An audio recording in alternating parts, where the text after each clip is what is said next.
Hello dear students. In today's class we'll be discussing a very important topic of your class 10 chemistry, balancing of chemical equation.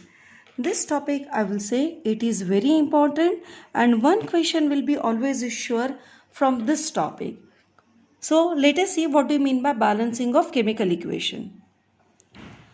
So my very first question is why there is a need to balance a chemical equation.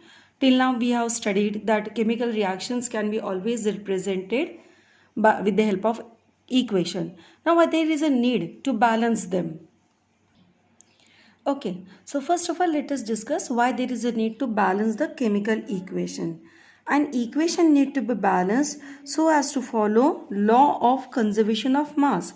This you have studied in class 9th, which states that number of atoms participating in chemical reaction will remain same before as well as after the reaction.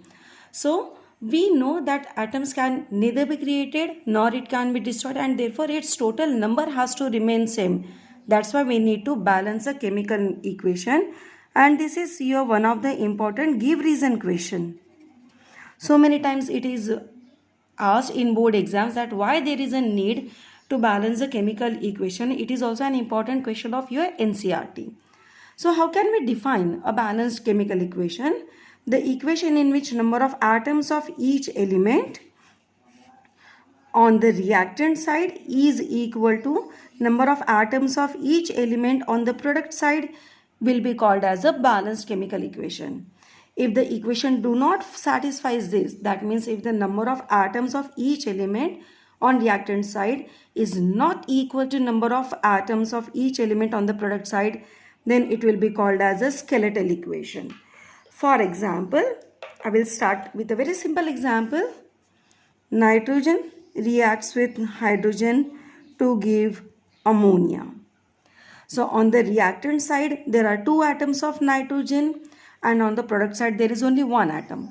On the reactant side there are two atoms of hydrogen, on product side there are three atoms. So the number of atoms of nitrogen and hydrogen, they are not matching with each other, and therefore this equation will be called as a skeletal equation.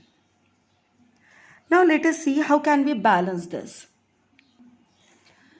There are various methods to balance the chemical equation like algebraic method, fractional method, LCM method, etc. But the method by which we are going to balance this equation is known as hit and trial method. So name of the method is hit and trial method. So we'll continue with the same example. Nitrogen reacts with hydrogen to give ammonia. First of all, you have to make a table indicating element, reactant and product. Reactant also can be called as LHS, and product side can be also called as RHS. So let us count the number of nitrogen atom. On the reactant side there are 2. On the product side nitrogen is 1. Hydrogen on the reactant side 2, and on the product side 3. So these numbers are not matching, that means it is not a balanced equation.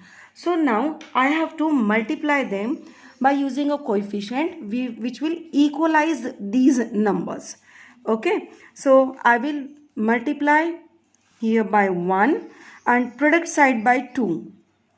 I will multiply hydrogen of the reactant side by 3 and product side by 2. Let us write the whole equation again. The number which we have used for multiplication will be written as a coefficient in front of that atom or in front of that element or compound. So here I have multiplied by 1. 1 we never use. So reactant side nitrogen remains as it is. Now reactant side hydrogen I have multiplied by 3.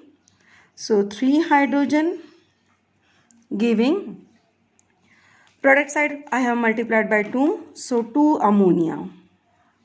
Again I will make the whole table.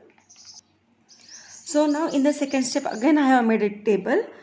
I have to consider all the elements which are present in the reaction. So now nitrogen on the reactant side there are 2 atoms. On the product side also there are 2 atoms. Hydrogen on the reactant side 2 3s are 6. These numbers are multiplied. and on the product side again 3 2s are 6. Now these numbers, they are matching with each other, and therefore now this reaction will be called as a balanced equation. An equation where number of atoms of the reactant is equal to that of the product. That means the number of atoms of each element before the reaction and after the reaction remains same. It is called as a balanced equation. Otherwise, it will be called as a skeletal equation.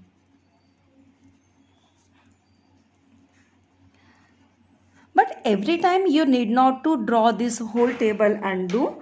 This table you will be doing only if the question is asked for 3 marks and only one equation is asked, then only you have to make this table. Otherwise, generally balancing question is asked for 1 mark, and therefore you have to write directly answer. Let us see how can we write the answer directly.